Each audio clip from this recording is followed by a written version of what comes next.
ನಮಸ್ಕಾರ, ನೀವು ನೋಡ್ತಿದ್ದೀರಾ ಒನ್ ಇಂಡಿಯಾ ಕನ್ನಡ. ನಾನು ಗೌತಮ್ ಹೆಗ್ಡೆ, ನಮ್ಮ ಜೊತೆ ಇದ್ದಾರೆ ಓಂ. ಎಸ್, ಇವತ್ತು ಎಲ್ಲ ಕಡೆ ಬಜೆಟ್ದೇ ಚರ್ಚೆ, ಎಲ್ಲ ಕಡೆ ಎರಿದ್ ಮಾತಾಡಿದ್ರು, ಎಲ್ಲಿ ನೋಡಿದ್ರು ಕೂಡ ಬಜೆಟ್ ಅಲ್ಲಿ ಹಾಗಾಯ್ತು ಹೀಗಾಯ್ತು, ಅವ್ರಿಗೆ ಲಾಭ ಇವ್ರಿಗೆ ಖುಷಿ ಇವ್ರಿಗೆ ಲಾಸ್ ಅನ್ನೋದ್ರ ಬಗ್ಗೆನೇ ಸಾಕಷ್ಟು ಚರ್ಚೆಗಳು ನಡೀತಾ ಇದೆ. ಇದ್ರ ಬೆನ್ನಲ್ಲೇ ಇವಾಗ ಬಂದಂತಹ ಒಂದು ಮಾಹಿತಿಯನ್ನು ನೀವೇನಾದ್ರೂ ಕಂಪ್ಲೀಟ್ ಆಗಿ ನೋಡ್ತೀರಿ ಅಂತಾದ್ರೆ, ಇನ್ನು ಅರ್ಥ ಆಗೋಗಿ ಹೇಳ್ಬೇಕು ಅಂತಾದ್ರೆ ಈ ಒಂದು ವಿಡಿಯೋನ ನೀವು ಕಂಪ್ಲೀಟ್ ಆಗಿ ನೋಡ್ತೀರಿ ಅಂತಾದ್ರೆ, ಇವತ್ತು ಬಜೆಟ್ ಏನು 1 ಗಂಟೆ 45 ನಿಮಿಷ ತನಕ ಎಷ್ಟು ಚರ್ಚೆಗಳು ನಡೆದೋಗಿದೆಯೋ ಅದರ ಸಂಕ್ಷಿಪ್ತ ವಿವರವನ್ನ ಈ ಒಂದು ವಿಡಿಯೋದಲ್ಲಿ ನೀವು ಪೂರ್ತಿಯಾಗಿ ನೋಡ್ಬೋದು. ಅಂಡ್ ಅದೇ ಈ ಒಂದು ವಿಡಿಯೋದ ಸ್ಪೆಷಾಲಿಟಿ ಅಂತ ಹೇಳ್ಬೋದು. ಅಂಡ್ ಓಂ ಸರ್, ನಿಮಗೆ ಹೇಗೆ ಅನಿಸ್ತು ಇವತ್ತಿನ ಲೈವ್? ನನಗೆ ಹೇಗೆ ಅನಿಸ್ತು ಅಂದ್ರೆ, ಫಸ್ಟ್ ಸೆಕೆಂಡ್ ಥರ್ಡ್ ಪ್ರೈಸ್ ಕೊಡ್ತಾರಲ್ಲ ಆ ತರ ಕೊಟ್ಟಿಲ್ಲ. ಎಲ್ಲರಿಗೂ ಸಮಾಧಾನಕರ ಬಹುಮಾನ ಕೊಟ್ಟಿದ್ದಾರೆ. ಎಲ್ಲರಿಗೂ ಚೂರು ಯಾರಿಗೂ ಅನ್ಯಾಯ ಆಗಬಾರ್ದು ಅಂತ ಹಂಚಿರೋ ರೀತಿ ಇದೆ. ಕೆಲವರಿಗೆ ಇನ್ನೂ ಕಡಿಮೆ ಆಗಿರ್ಬೋದು, ಬಟ್ ತುಂಬಾ ಯಾರಿಗೂ ದೊಡ್ಡದನ್ನೇನು ಕೊಡಕ್ ಹೋಗಿಲ್ಲ ಅನ್ಸುತ್ತೆ. ಎಸ್, ಇವತ್ತು ನಾವು ಮೈನ್ ಆಗಿ ಒಂದು 15 ಪಾಯಿಂಟ್ಗಳನ್ನ ತಿಳ್ಕೊಳ್ಬೇಕಾಗತ್ತೆ. ಇವತ್ತಿನ ಬಜೆಟ್ ನಲ್ಲಿ ಈ ಒಂದು 15 ಪಾಯಿಂಟ್ ನಾವು ತಿಳ್ಕೊಂಡ್ವಿ ಅಂತಾದ್ರೆ ಇವತ್ತು ನಡೆದಂತ ಪೂರ್ತಿ ಬಜೆಟ್ ಕಾರ್ಯಕ್ರಮವನ್ನ ಹೈಲೈಟ್ ತಿಳ್ಕೊಂಡಂಗಾಗತ್ತೆ. ಎಸ್, ಆದಾಯ ತೆರಿಗೆಯ ಸ್ಲ್ಯಾಬ್ಗಳ ಬಗ್ಗೆ ಒಂದು ಮಾತುಕತೆ ಆಗಿದೆ. ಆದಾಯ ತೆರಿಗೆ ಸ್ಲ್ಯಾಬ್ ಅಲ್ಲಿ ಯಾವ ಬದಲಾವಣೆನೂ ಇಲ್ಲ ಅನ್ನೋದೇ ಎಲ್ಲರೂ ನಿರೀಕ್ಷೆ. ಇದು ಅನಿರೀಕ್ಷಿತ ಏನೂ ಅಲ್ಲ. ಯಾಕೆಂದ್ರೆ 12 ಲಕ್ಷದವರೆಗೂ ಆದಾಯ ತೆರಿಗೆ ಇಲ್ಲ ಅಂತಂದಾಗ 15ಕ್ಕೆ ಹೋಗಲ್ಲ ಅಂತಿತ್ತು. ಸಹಜವಾಗಿನೇ ಅಲ್ಲಿಗೆ ಅದನ್ನ ಬದಲಾವಣೆ ಇಲ್ಲ ಅನ್ನೋದು ಅಂದ್ರೆ ದೇಶದವರೆಲ್ಲ ಕಾಯ್ತಾ ಇರ್ತಾರೆ, ಏನಾದ್ರು ಆದಾಯ ತೆರಿಗೆ ಮಿತಿ ಏನಾದ್ರು ಏರಿಕೆ ಮಾಡ್ತಾರ ಅಂತ. ಈಗಾಗ್ಲೇ 12 ಲಕ್ಷ ಬಡ ಕೆಳ ಮಧ್ಯಮ ವರ್ಗದ ಎಲ್ರಿಗೂ ಕೂಡ 15 ಲಕ್ಷಕ್ಕಿಂತ ಜಾಸ್ತಿ ವಾರ್ಷಿಕ ಸ್ಯಾಲರಿ ತಗೊಳ್ಳೋರು ಬಹುತೇಕ ಕಡಿಮೆ. ಹಾಗಾಗಿ ರಿಲ್ಯಾಕ್ಸ್, ಏನು ಮತ್ತೆ ಚೇಂಜಸ್ ಮಾಡಿಲ್ಲ, ಮುಂದೆ ಮಾಡ್ಬೋದೇನೋ. ಎಸ್, ಅದೇ ರೀತಿ 7 ಹೈ ಸ್ಪೀಡ್ ರೈಲು ಕಾರಿಡಾರ್ ಯೋಜನೆಗಳ ಬಗ್ಗೆ ಘೋಷಣೆ ಆಗಿದೆ. ಹೌದು, ಇದರಲ್ಲಿ ಬೆಂಗಳೂರು ಬಹುಪಾಲು ಅಂದ್ರೆ ಬೆಂಗಳೂರಿಗೆ ನೋಡಿ, ಬೆಂಗಳೂರಿಂದ ಚೆನ್ನೈ, ಬೆಂಗಳೂರಿಂದ ಹೈದರಾಬಾದ್, ಇದು ಬೆಂಗಳೂರಿಗೆ 2 ಸಿಟಿಂಗ್ ಕನೆಕ್ಟ್ ಮಾಡೋದು ಹೈ ಸ್ಪೀಡ್ ರೈಲ್ ಅಂತ ಹೇಳಿದ್ರೆ ಆಲ್ಮೋಸ್ಟ್ ಬೆಂಗಳೂರಿನವ್ರಿಗೆ ಪಕ್ಕದ 2 ಸಿಟಿಗಳಿಗೆ ತುಂಬಾ ಕಡಿಮೆ ಸಮಯದಲ್ಲಿ ಹೋಗೋದಿಕ್ಕಾಗತ್ತೆ. ಬೆಸ್ಟ್ ಇದು. ಮತ್ತೆ ಸೋಮಣ್ಣ ನಮ್ಮ ರೈಲ್ವೆ ಖಾತೆ ರಾಜ್ಯ ಸಚಿವರಾಗಿರೋದ್ರಿಂದ ಸ್ವಲ್ಪ ಅವರು ಟಾಸ್ಕ್ ಮಾಸ್ಟರ್ ಜಾಸ್ತಿ ಒತ್ತು ಕೊಟ್ಟು ಇದನ್ನ ಮಾಡಿಸಿರ್ತಾರೆ ಅಂತ ಅನ್ಸುತ್ತೆ. ಹಾಗಾಗಿ ಒಂದು ಬೆಸ್ಟ್ ಅಂತ ಹೇಳ್ಬೋದು ಮೋದಿ. ಅದೇ ರೀತಿ ಇನ್ನೊಂದು ಖುಷಿ ವಿಷಯ ಅಂತ ಹೇಳಿದ್ರೆ ಬಾಲಕಿಯರ ಹಾಸ್ಟೆಲ್ ಯೋಜನೆಗಳ ಬಗ್ಗೆ. ಎಲ್ಲ ಜಿಲ್ಲೆಗಳಲ್ಲಿ ಒಂದೊಂದು ಹಾಸ್ಟೆಲ್ಗಳು, ಒಂದೊಂದಂತಲ್ಲ ಹೆಚ್ಚಿನ ಹಾಸ್ಟೆಲ್ಗಳನ್ನ ಬಾಲಕಿಯರಿಗೆ ಮಾಡಬೇಕು ಅನ್ನೋದ್ರ ಬಗ್ಗೆ. ಹೌದು, ಅಂದ್ರೆ ಇಡೀ ದೇಶಾದ್ಯಂತ ಪ್ರತಿ ಜಿಲ್ಲೆಯಲ್ಲಿ ಬಾಲಕಿಯರ ಹಾಸ್ಟೆಲ್ ಅಂದ್ರೆ ಮೋದಿ ಗವರ್ಮೆಂಟ್ ಅವರು ಅಂದ್ರೆ ಈ ಸ್ಟೇಟ್ ಗವರ್ಮೆಂಟ್ ಬಗ್ಗೆ ಜನರಿಗೆ ಗ್ಯಾರಂಟಿ ಇರಲ್ಲ. ಇವ್ರು ಘೋಷಣೆ ಮಾಡ್ತಾರೆ, ಮಾಡಿದ್ರೆ ಇಲ್ಲ ಅಂದ್ರೆ, ಯಾಕಂದ್ರೆ ದುಡ್ಡಿರಲ್ಲ, ಏನೋ ಒಂದು ಹೇಳ್ತಾರೆ ಅಂತ. ಆದ್ರೆ ಮೋದಿ ಗವರ್ಮೆಂಟ್ ಅಂದ್ರೆ ದುಡ್ಡಿದೆ ಅವ್ರ ಹತ್ರ, ಅವ್ರು ಮಾಡ್ತಾರೆ. ಹಾಗಾಗಿ 800 ಜಿಲ್ಲೆಯಲ್ಲಿ ಬಾಲಕಿಯರ ಹಾಸ್ಟೆಲ್ ಅಂದ್ರೆ ಇದು ಮಹಿಳೆಯರನ್ನ ಕಾನ್ಸಂಟ್ರೇಟ್ ಮಾಡಿ ಬೇಟಿ ಬಚಾವ್ ಬೇಟಿ ಪಡಾವ್ ಏನ್ ಹೇಳ್ತಾರಲ್ಲ, ಸೊ ಅದಕ್ಕೆ ಪೂರಕವಾಗಿ ಮಾಡ್ದಂಗಿದೆ. ಇದೊಂದು ಬೆಸ್ಟ್ ಅಂತ ಅನ್ಬೋದು ನಿಜವಾಗ್ಲೂ. ಮತ್ತೊಂದು ಖುಷಿ ಅಂತ ಹೇಳಿದ್ರೆ ಔಷಧಿಯ ಒಂದು ರಿಯಾಯಿತಿ ದರ ಅಂಡ್ ಕೈಗೆಟುಕುವ ದರದಲ್ಲಿ ಸಿಗಬೇಕು ಅಂತ. ಅದಕ್ಕಿಂತ ಮುಖ್ಯವಾಗಿ ಕ್ಯಾನ್ಸರ್ ಮತ್ತು ಅಪರೂಪದ ಕಾಯಿಲೆಗಳಿಗೆ ಔಷಧಿಗಳು ಒಂದು ರಿಯಾಯಿತಿ ದರದಲ್ಲಿ ಮತ್ತು ಕಡಿಮೆ ದರದಲ್ಲಿ ಸಿಗಬೇಕು ಅನ್ನೋದ್ರ ಬಗ್ಗೆ ಚಿಂತನೆ ಮಾಡಿರುವಂಥದ್ದು. ಅದ್ರ ಬಗ್ಗೆ ಕೇಂದ್ರ ಬಜೆಟ್ ನಲ್ಲಿ ಮಾತನಾಡಿರುವಂಥದ್ದು. ನಾವು ಇತ್ತೀಚೆಗೆ ನೋಡಿದೀವಿ, ಪ್ರತಿ ಹಳ್ಳಿಯಲ್ಲಿ ಕೂಡ ಕ್ಯಾನ್ಸರ್ ರೋಗಿಗಳು ಕಾಣಿಸ್ಕೊಳ್ತಾ ಇದ್ದಾರೆ. ಮೊದಲು ಸಿಟಿಯಲ್ಲಿ ಮಾತ್ರ ಇದ್ರು, ಇವಾಗ ಆರೋಗ್ಯ ಶೈಲಿ ಬದಲಾವಣೆಯಿಂದ ಹಳ್ಳಿಲಿ ಕ್ಯಾನ್ಸರ್ ರೋಗಿಗಳು ಜಾಸ್ತಿ ಆಗಿದ್ದಾರೆ. ನಮ್ಮೂರಿನಲ್ಲೇ ತುಂಬಾ ಜನರಿಗೆ ಕ್ಯಾನ್ಸರ್ ಇರುತ್ತೆ. ಸೊ ತುಂಬಾ ಅತ್ಯವಶ್ಯಕ ಔಷಧಿಗಳಿಗೆ ಅತ್ಯವಶ್ಯಕವಾಗಿದ್ದು ಅದರ ಬೆಲೆ ಕಡಿಮೆ ಮಾಡೋದು, ಅದು ಒಂದು ರಿಲೀಫ್ ಅಂತ ಹೇಳ್ಬೋದು. ಆಕ್ಚುಲಿ ಇದನ್ನ ಫುಲ್ಲು ಇನ್ನೂ ಕಡಿಮೆ ಮಾಡಿದ್ರು ಒಳ್ಳೇದು ಅಂತ ಅನ್ಸುತ್ತೆ. ಅದೇ ರೀತಿ ಟೈರ್ 2 ಮತ್ತು ಟೈರ್ 3 ಈ ನಗರಗಳಿಗೆ, 3 ನಗರಗಳಿಗೆ ಖಜಾನೆಯನ್ನ ತೆರೆಯುವಂತ ಬಗ್ಗೆ ಒಂದು ಚರ್ಚೆ ನಡೆದಿದೆ. ಹೌದು, ಇದು ಟೈರ್ 2 ಟೈರ್ 3 ಸಿಟೀಸ್. ದೇಶ ಬೆಳೀತಾ ಇದೆ, ದೇಶದ ಜನಸಂಖ್ಯೆ ಇಷ್ಟು ವೇಗವಾಗಿ ಬೆಳೀತಾ ಇದೆ. ಈಗ ಹಳ್ಳಿಗಳು ಸಣ್ಣ ಪಟ್ಟಣ ಆಗ್ತದೆ, ಸಣ್ಣ ಪಟ್ಟಣಗಳು ಸಣ್ಣ ನಗರಗಳಾಗ್ತದೆ, ಸಣ್ಣ ನಗರಗಳು ದೊಡ್ಡ ನಗರಗಳಾಗ್ತಾ ಇದೆ. ಹಾಗಾಗಿ ನೋಡಿ, ಸ್ಮಾರ್ಟ್ ಸಿಟಿ ಅಂತ ಮಾಡಿದ್ರು. ಕರ್ನಾಟಕಕ್ಕೆ ಮೋದಿ ಸರ್ಕಾರ ಬಂದಾಗ ಒಂಥರ ಬೂಮಿಂಗ್ ಅನ್ಸಿದ್ದು ಸ್ಮಾರ್ಟ್ ಸಿಟಿ ಅಂತೆ. ಕರ್ನಾಟಕದಲ್ಲಿ 6 ಜಿಲ್ಲೆಗಳನ್ನ ಆಯ್ಕೆ ಮಾಡ್ಕೊಂಡು ಮಾಡಿದ್ರು, ಮಂಗಳೂರು, ದಾವಣಗೆರೆ, ತುಮಕೂರು, ಹೀಗೆ ಹುಬ್ಬಳ್ಳಿ ಸೇರ್ಕೊಂಡು. ಆದ್ರೆ ಅದೇನು ಅಂತ ಇಂಪ್ರೂವ್ಮೆಂಟ್ ಕಾಣಿಸ್ಲಿಲ್ಲ. ಏನ್ ಬದಲಾಯಿತು, ಹಂಗೆ ಇದೆ ಅಂತ ಅನಿಸ್ತಾ ಇದೆ. ಇದಾದ್ರೂ ಅಟ್ಲೀಸ್ಟ್ ನಿಜವಾಗ್ಲೂ ಇಂಪ್ರೂವ್ ಆಗ್ಲಿ, ಅದೇ ಆ ಹಣ ಅಲ್ಲಿ ವಿನಿಯೋಗ ಆಗಿ ಬದಲಾಗ್ಲಿ, ಟೈರ್ 2 ಟೈರ್ 3 ಸಿಟೀಸ್ ಬೆಳಿಲಿ ಅಂತ ಮಾಡಿರುವಂಥದ್ದು. ಅದೇ ರೀತಿ ಶಾಲೆ ಮತ್ತು ಕಾಲೇಜುಗಳಲ್ಲಿ ಹೊಸ ರೀತಿಯ ಪ್ರಯೋಗಾಲಯಗಳು ಆರಂಭವಾಗಬೇಕು ಅನ್ನೋದ್ರ ಬಗ್ಗೆ ಚರ್ಚೆ ನಡೆದಿದೆ.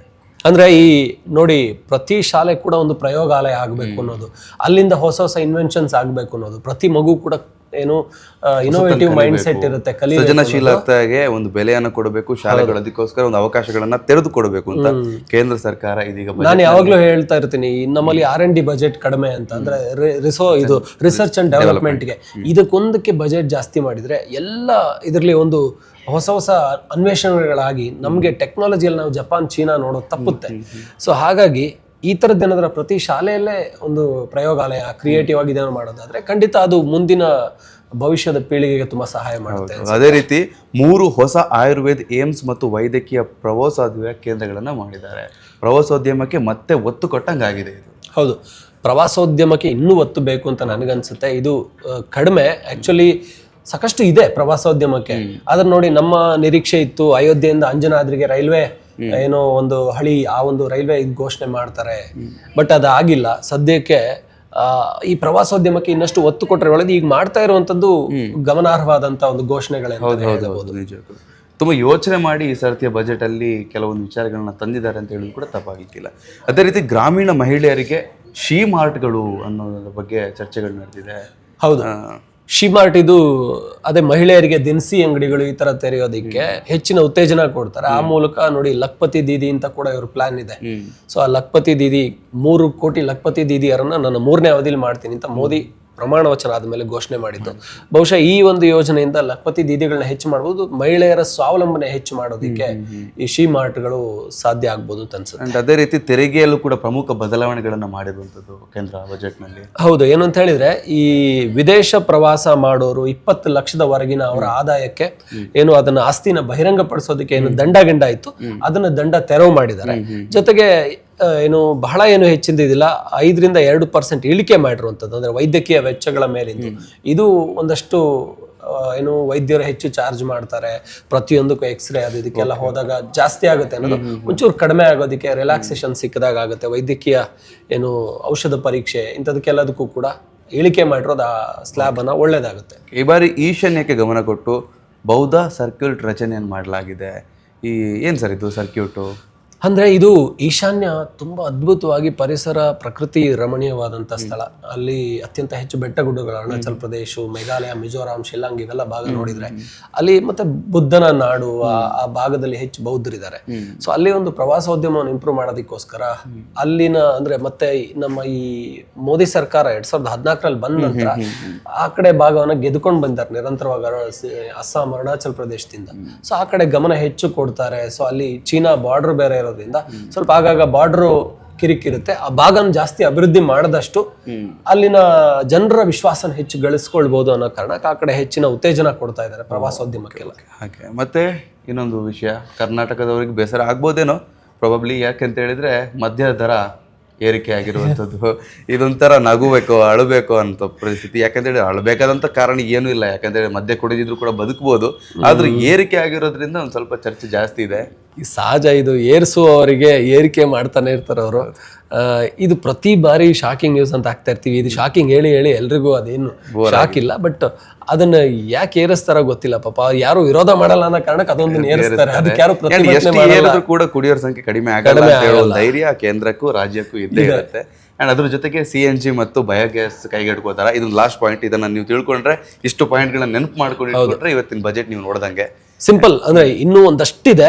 ಈ CNG ಮತ್ತು ಬಯೋಗ್ಯಾಸ್ ಇರ್ಬೋದು, ಬಯೋಫಾರ್ಮಾ ಇರ್ಬೋದು, ಇದ್ರ ಮೇಲೆ ಹೆಚ್ಚಿನ ಏನು ಅಂದ್ರೆ ಈ ಏನು ನ್ಯಾಚುರಲ್ ನಮ್ಮಲ್ಲಿರುವಂಥದ್ದನ್ನ ಜಾಸ್ತಿ ಯೂಸ್ ಮಾಡೋದಕ್ಕೆ ಹೆಚ್ಚಿನ ಉತ್ತೇಜನ ಕೊಡ್ತಾ ಇದ್ದಾರೆ. ಹಾಗಾಗಿ CNGಗಳ ಬಳಕೆ ಏನು ಪರಿಸರ ಮಾಲಿನ್ಯ ಕಡಿಮೆ ಮಾಡುವಂಥದ್ದು ಇದಕ್ಕೆ. ಜೊತೆಗೆ ತುಂಬಾ ಒಂದಷ್ಟು ಒಳ್ಳೊಳ್ಳೇದಂದ್ರೆ ಈಗ ಒಂದು 500 ಡ್ಯಾಮ್ಗಳನ್ನ ಏನು ಹೆಚ್ಚು ಮಾಡ್ತೀವಿ ಅಂತ ಮರು ನಿರ್ಮಾಣ ಮಾಡುವಂಥದ್ದು, ಅದಕ್ಕೆಲ್ಲ ಮಾಡ್ತೀವಿ ಅಂತ ಹೇಳಿದ್ದಾರೆ. ಬಹಳಷ್ಟು ಇನ್ನೊಂದಷ್ಟು ಒಳ್ಳೊಳ್ಳೆದನ್ನ ಕೊಟ್ಟಿದ್ದಾರೆ. ನಾನು ಅದೇ ಹೇಳ್ತಾ ಹೋದ್ರೆ ಇನ್ನೂ ಒಂದಷ್ಟು ಇದೆ. ಬಟ್ ಅವೆಲ್ಲ ಏನು ಅಂದ್ರೆ ಎಲ್ಲರಿಗೂ ಸಮಾಧಾನಕರ ಬಹುಮಾನ ಕೊಟ್ಟಂಗೆ, ಯಾರಿಗೂ ತುಂಬಾ ದೊಡ್ಡ ಇದನ್ನ ಕೊಟ್ಟಿಲ್ಲ. ಹಂಗೆ ಬೆಂಗಳೂರಿಗೂ ಅಷ್ಟೊಂದು ಕರ್ನಾಟಕಕ್ಕೂ ತುಂಬಾ ದೊಡ್ಡದೇನು ಸಿಕ್ಕಿಲ್ಲ ಸದ್ಯಕ್ಕೆ ಅನ್ನಿಸ್ತಾ ಇರೋದು. ಸರಿ, ಇಷ್ಟೊಂದು ಪಾಯಿಂಟ್ಗಳನ್ನ ಆ್ಯಂಡ್ ಇದಕ್ಕಿಂತ ಹೆಚ್ಚಿನ ನಿಮಗೇನಾದರೂ ವಿಚಾರಗಳು ಬೇಕು ಅಂತಂದರೆ ಒನ್ ಇಂಡಿಯಾ ಕನ್ನಡ ಯೂಟ್ಯೂಬ್ ಮತ್ತು ವೆಬ್ಸೈಟ್ನಲ್ಲಿ ಸಂಕ್ಷಿಪ್ತವಾದ ವಿವರಗಳನ್ನು ನಾವು ಹಂಚ್ಕೊಂಡಿರ್ತೇವೆ. ಖಂಡಿತವಾಗ್ಲೂ ನೀವಲ್ಲಿ ವಿಸಿಟ್ ಮಾಡಿ ಬಜೆಟ್ನ ಪೂರ್ತಿ ವಿಚಾರಗಳನ್ನು ತಿಳ್ಕೊಳ್ಬೋದು ಅಂತ ಹೇಳ್ತಾ ಮುಂದಿನ ಅಪ್ಡೇಟ್ ಜೊತೆ ಮತ್ತೆ ಸಿಗ್ತೀವಿ ನಾವು ಮತ್ತು ಓಂ ಸಿಗೋಣ ಮುಂದಿನ ವಿಡಿಯೋದಲ್ಲಿ. ಅಲ್ಲಿ ತನಕ ಟೇಕ್ ಕೇರ್.